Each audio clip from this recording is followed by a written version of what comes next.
Welcome to the last breakfast. Please enjoy the video.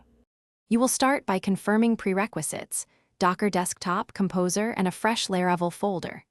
Next, create a simple Docker file extending official PHP with required extensions. This gives consistent runtime. Then write a Docker compose. YAML that declares services: app, PHP FPM, Web Engine X, DB MySQL, and a workspace.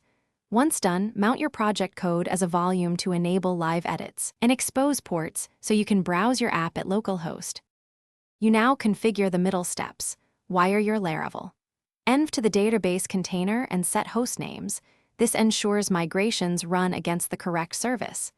Build the PHP image with required extensions and run Composer install inside the container to avoid host mismatch.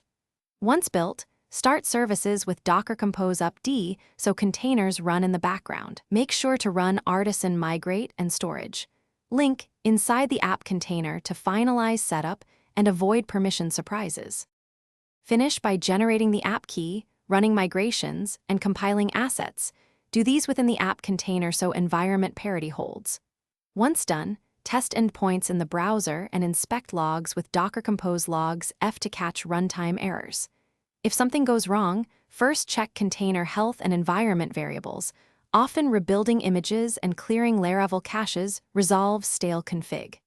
If needed, use Docker Compose down volumes and rebuild to reset the environment and remove corrupted volumes. Thanks for watching. If this was helpful, leave a like and consider subscribing. See you next time.